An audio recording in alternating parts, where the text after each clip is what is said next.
This is Andy Gutierrez from StarWars.com, and you are listening to Coffee with Kenobi with Dan Z. This is the podcast you're looking for. This is James Arnold Taylor, and you're listening to Coffee with Kenobi.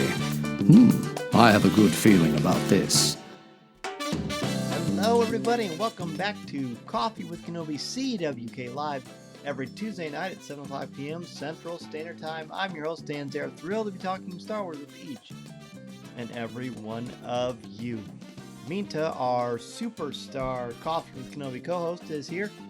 Minta, this is the way it's CWK Day. Minta, I got a lot of great feedback on your show. You did a great job, and I'm sure everyone loved hearing you. Let's hear it again for Minta. Mary is here. Happy Andor Eve, everyone. Great to see you, Mary. Ross is here. Happy Tuesday. Great job on the podcast. Minta and Dennis. Yes, they were awesome, of course. And welcome, Ross. Daniel, hello. Good to see you, buddy. Good to see you. Minta, you are welcome. You are so welcome. Everyone loved hearing you chat, and I love chatting with all of you here on Coffee with Kenobi Live. The show tonight, of course, the show tonight is going to be all about the episode that we were just talking about, that Minta and Dennis co-hosted with me. Our top 5 moments from episode 9 of Andor. Nobody's listening. And of course, bring home the galaxy updates and your comments and questions. So this week was a great week. I'm sure some of you noticed online that I was at Disney World with my wife and a dear friend of ours, couple friends of ours. Hey, look who's here. Christina says, hello there. So glad I could join today. It's so rare as it is 11 a.m. for me. Christina, it's great to see you. It's great to see you. We're excited to meet you at the Galactic Star Cruiser next month. Christina and several of our friends are going on the Halcyon trip, June 12th to 14th, summer 2023. There are still some rooms available, but not many. In fact, there are many less than there were last week.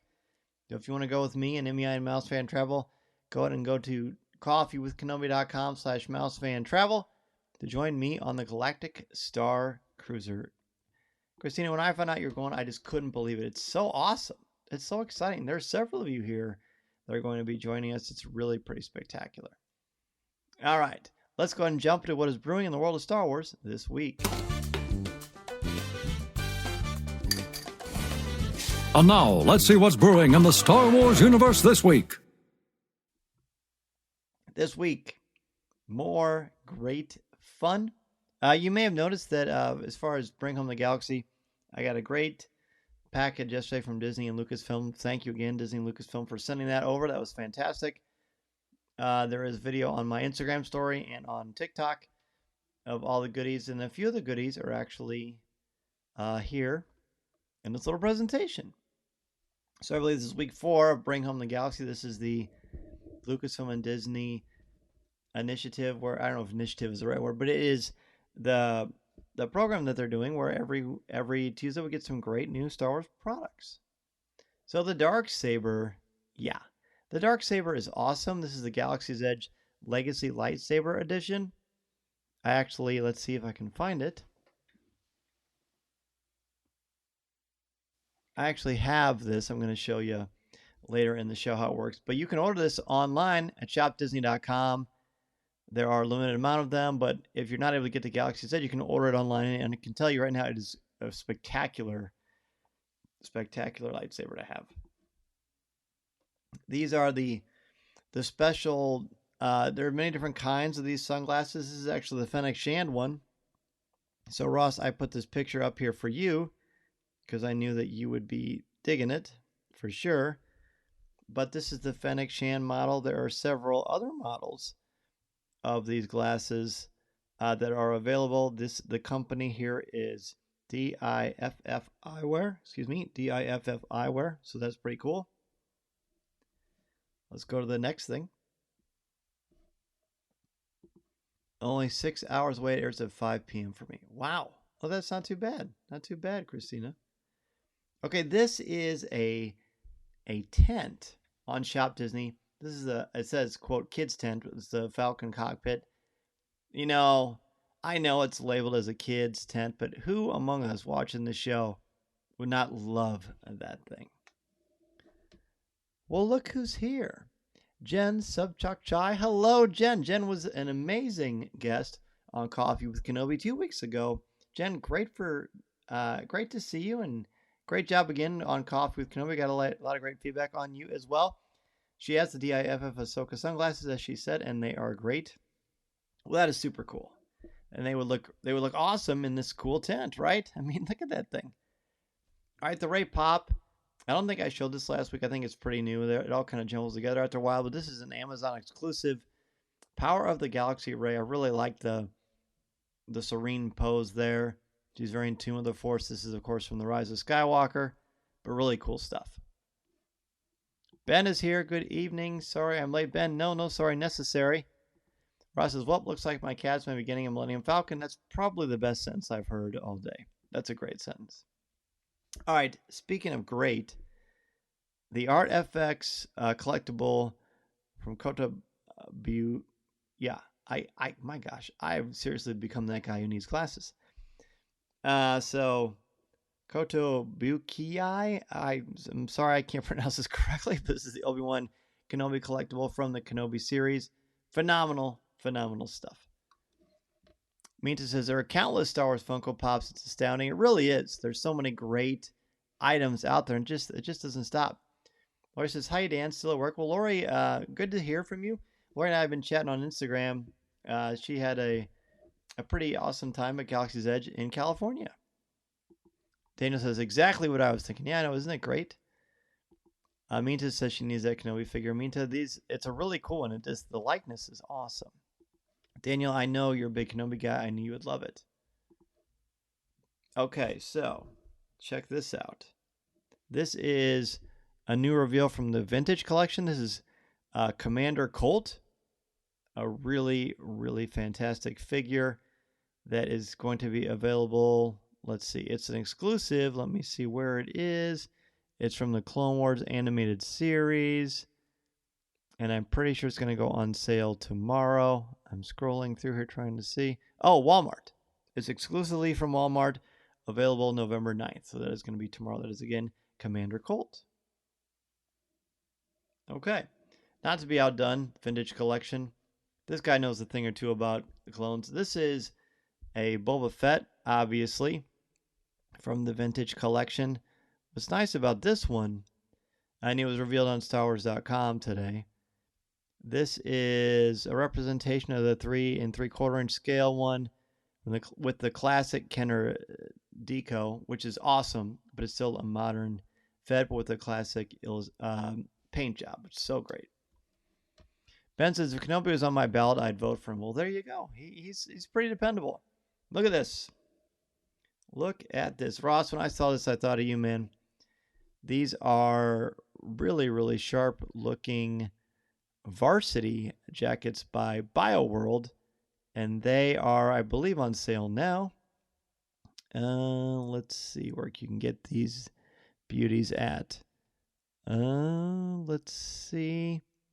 You've got your X-Wing. You've got your Imperial one as well.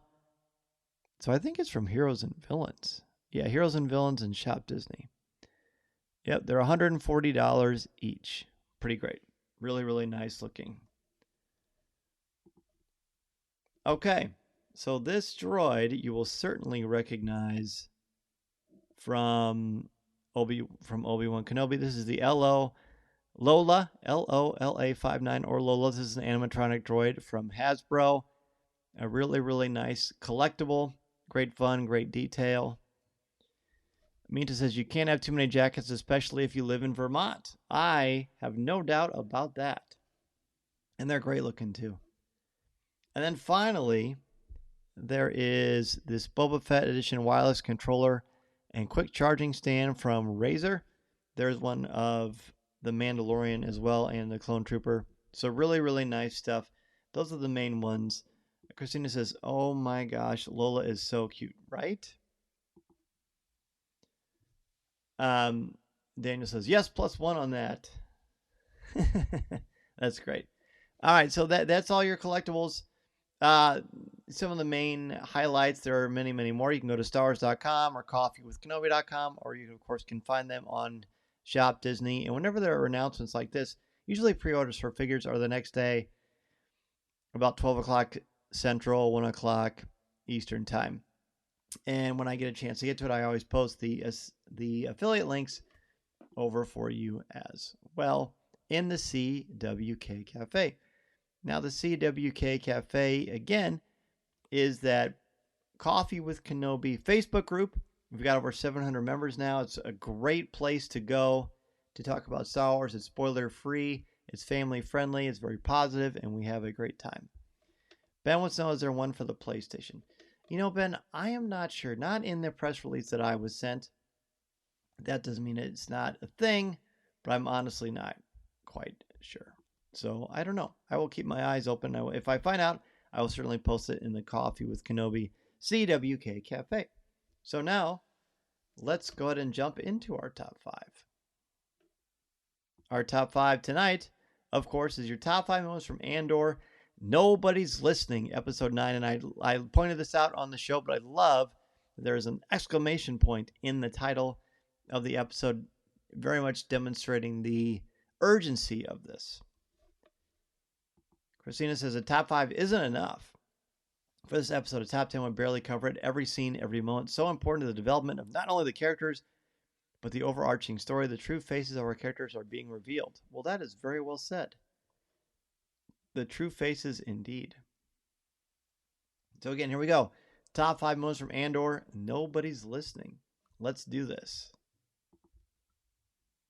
Number 5, I put Thug Life, so let me explain what that means.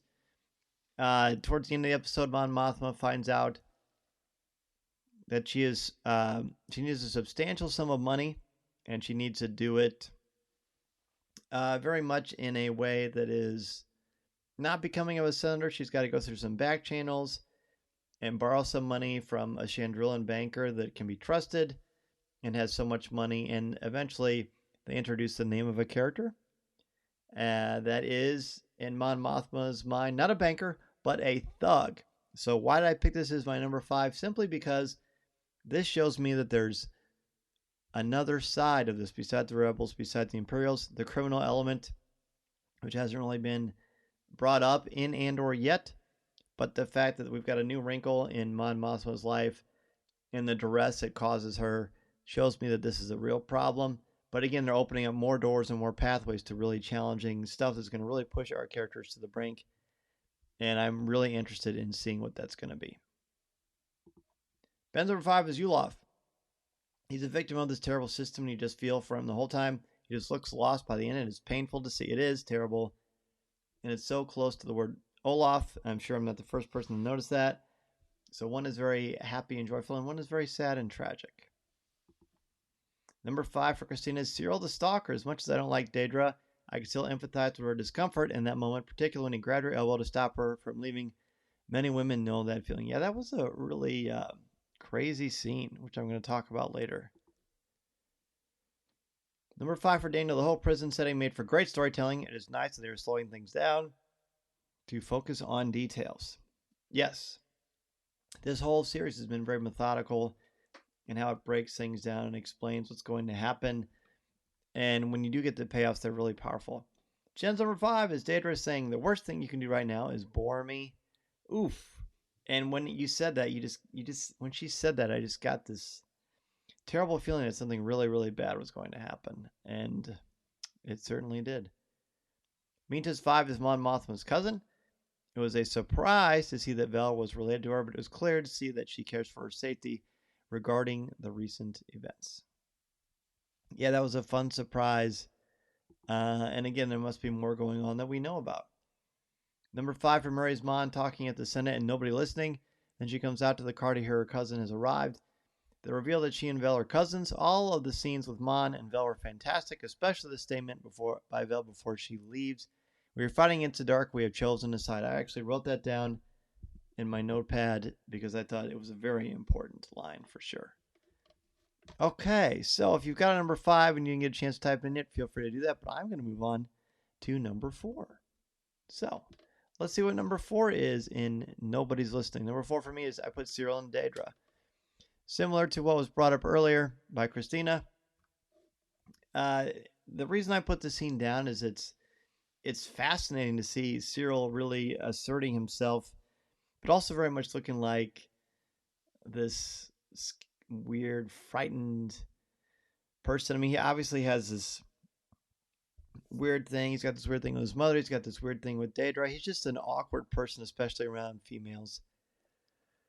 And her reaction is interesting, but there's also this weird dynamic they share, and I don't know what's going to happen, but it's making for some fascinating, compelling storytelling. It's just they keep throwing these wrinkles and these curveballs at us that we're not expecting, and seeing these two. I mean, I think, and I said this on Coffee with Kenobi this week, I think that he sees her as a way out and a way to how he can become more, his name can be cleared in his mind, and then he can be a part of the Empire. And I think she's intrigued by his talent, but thinks he's a creep sauce because he is a creepo. So I'm interested to see what happens here. Let's see what other people have. Minta's number 4 is Cyril seems to have earned the Stalker title. Yes.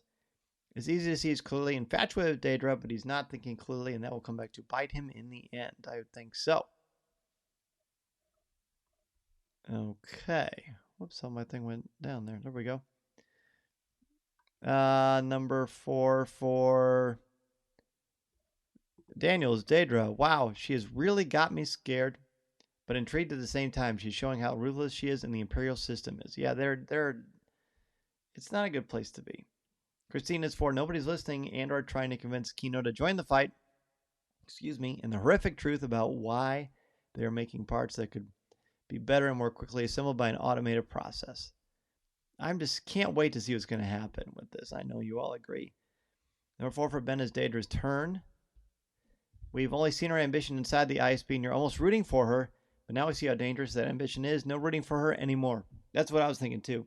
The way she acts with Bix, no, I'm not even rooting for her rise in the Imperial ranks because she's just not nice. She's mean. She's terrible. Number 4 for Mary Daedra, Dr. Gorst, and Bix. Those scenes of Bix's interrogation are basic torture was so intense and disturbing. It was awful. Very effective. Jen's number 4 is Mon Mothma smirking at Vela across the dinner table. All the good ones were taken. That was a great line. I love that line so much. I like that she can get away with it too because it also helps. I mean, we know what she's like when she's being a full-on rebel, and it just sneaks out here, doesn't it? Lori says Cyril has such a toxic relationship with his mom. Yes, I think Cyril has a toxic relationship with everyone, but definitely with his mother. Ross had to restart his computer. He's posting 5 and 4. No problem, man. Number 5 for Ross was the Ring of Kafrene getting a mention. Anto Krieger's captured pilot is hitting there when the Empire picks him up. The same place where we initially meet Cassian in Rogue One. That's right. Very good. How cool. I didn't even think about that connection. Number 4 for Ross was Bell repeats the Mon Mothma word for what Cinta tells her on Ferrix. The Empire doesn't rest, Mon. The rebellion comes first. We take what's left. Again, the connections are so sharp. So good. All right, let's go to number 3. Number 3, I put Doctor's Plight. The Doctor at the end of this episode is clearly in a terrible spot. He appears to have lost hope. He doesn't think he can help anybody. He basically is just there to put him out of their misery. And I think, like everyone else in this prison, I feel like he wants to believe that there is an out, that he's not trapped, that he actually can get out eventually. But he knows deep down inside that's not the case. And what he tells Cassian and oh gosh, Andy Serkis's character, whose name is suddenly escaping me, they very much feel hopeless. But Cassian doesn't. Cassian is a fighter. But that's not how it really all works, then, is it? He eventually is able to get Andy Serkis's character to bring out the inner anger that he has and this decision that he is going to change his point of view. But this thing with the doctor and Yulof has to happen first. I was actually reading your comments while I was talking, which is why I sounded like I didn't know what I was talking about. But what you're writing is very interesting. So I'm going to just jump right to that because I know everybody wants to hear it. Number 4 for Josh, the ISP Roundtable, Pure Evil. That's for sure. And Josh, welcome to the show, buddy. Good to see you. Number 3 for Minta, Bix's torture was hard to watch, even though he couldn't see what she was hearing. It was clear that it was messing her up emotionally, physically, and mentally.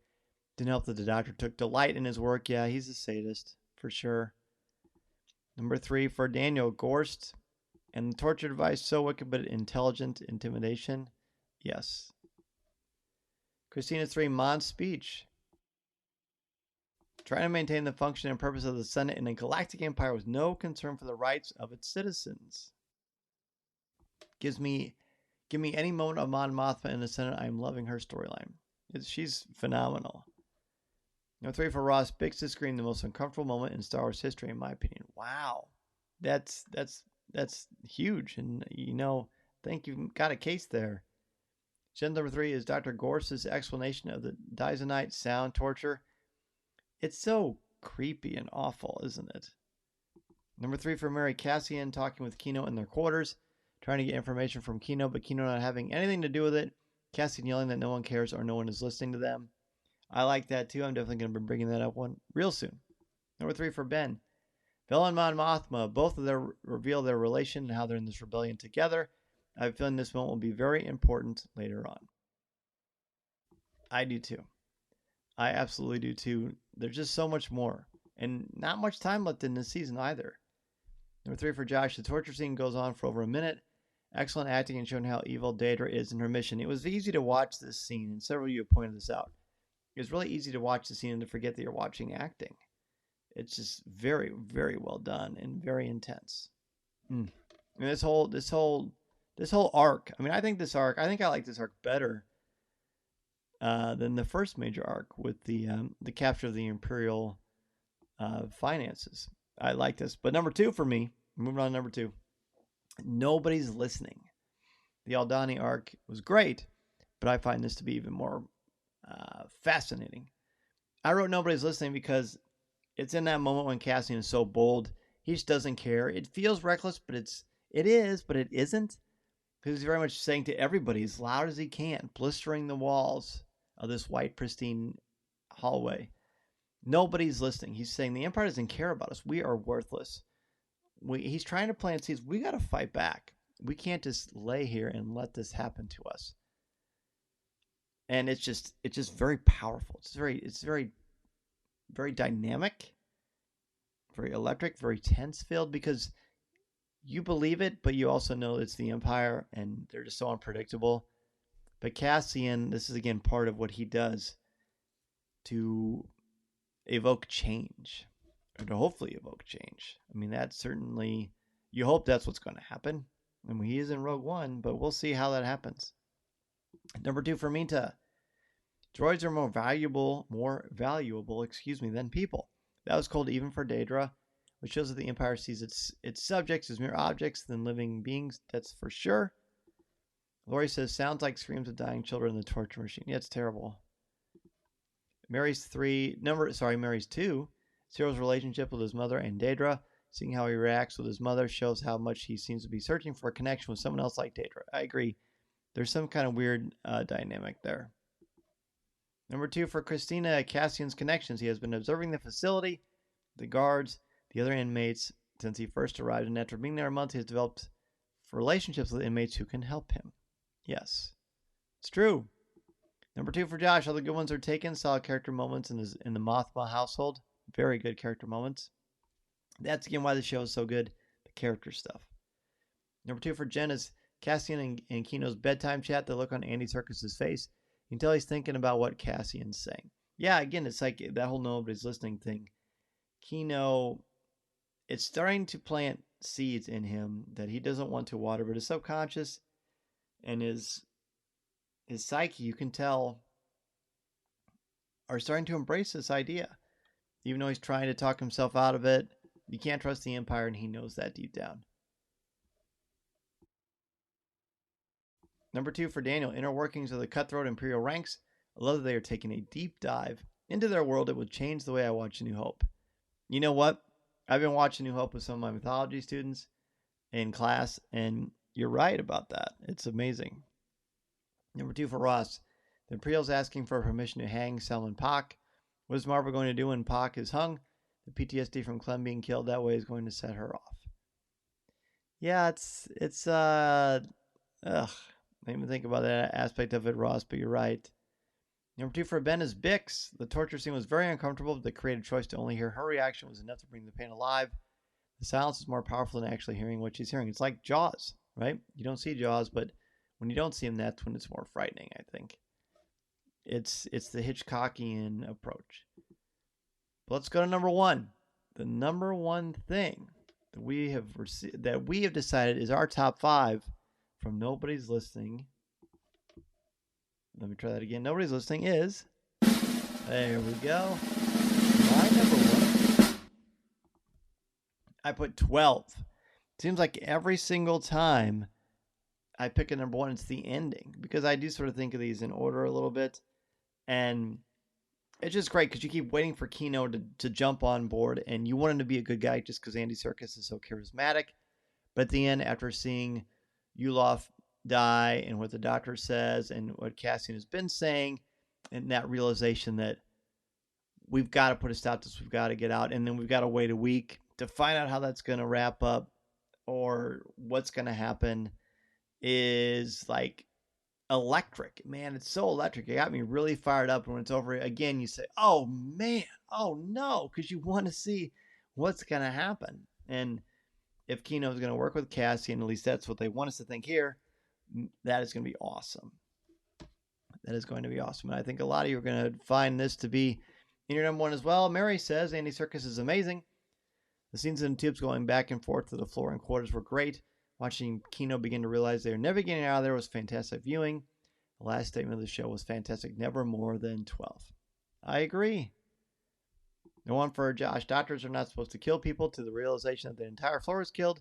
Kino's answer that there are no more than 12 guards in each floor. So far, we've all got pretty much the same number 1. Number 1 for Minta. Kino's realization: for years he kept his head down in the hopes of getting out to lead a normal life. Those dreams are quickly dashed when he witnesses his friend being euthanized like an animal. Instead of treating with dignity, and he discovers never releasing their prisoners after the second floor out of the truth. This leads him to cooperate with Cassian and find a way out of the prison. Yes. Thank you. Minta, that was great. Jen's number 1 is never more than 12 also. Is this going to be in the universal tie? Cassian and the prisoners are strategically figuring out an escape plan. They just need some things to go their way to activate others, like Kino. The one line implicitly tells us it's game on. Exactly, game on. Lori's number 1 is the whole death of Yulof. It was intense, really was. Very heartbreaking and important. Daniel, number 1, Vel's relation to Mon. Parent can go suck an egg. Daraj has done a great job of making him unpopular with me. I like that. Go suck an egg. Number 1 for Ben is Kino Loy's epiphany. He realizes they're not getting out and immediately switches to plan B, and even better, he proves he has obviously contemplated plan B before. It's true. It's so true. So Josh is looking that way. It is looking that way. Well, a great episode. We've only got 2 left. Naturally, the next one is going to be also awesome. Your top 5 moments from episode 10 of Andor. I'm very much looking forward to that. I've also got something to look forward to. I've got an amazing interview coming up soon from an important creator in Andor that I'm looking forward to sharing with all of you. That is coming up very, very soon. In the meantime, thank you as always for preparing your list and bringing it to Coffee with Kenobi's Live. Look, every week we do this. We watch the recent episodes, or we have some sort of a topic. I give you a week to think about it. Then you can get a top 5, and your voice is heard. That's one of the big cruxes, one of the big inspirations of Coffee with Kenobi from the very beginning, back in May of 2013, that you have a voice. You have a voice in Star Wars and in fandom, and I want to help give you a platform for that. So whether it's here on the live show, which you can catch, of course, every Tuesday night at 7 o'clock p.m. Central Standard Time, or listen to the audio podcast version of it every week wherever you listen to podcasts. It's also on our YouTube channel in the CWK Cafe. You've got so many options. But I want to hear what you have to say. I want people to hear what you have to say because this is a spectacular Star Wars community, and I want to help give you a voice. So let's see what's going on here. Mita says, everyone else have their support critter for Andor. That's great. Mary says, I watched this episode more than any of the others. I have a feeling the next one is going to be even more intense and awesome. It's sure looking that way, isn't it? So let's go ahead and jump into Ask Dan Z.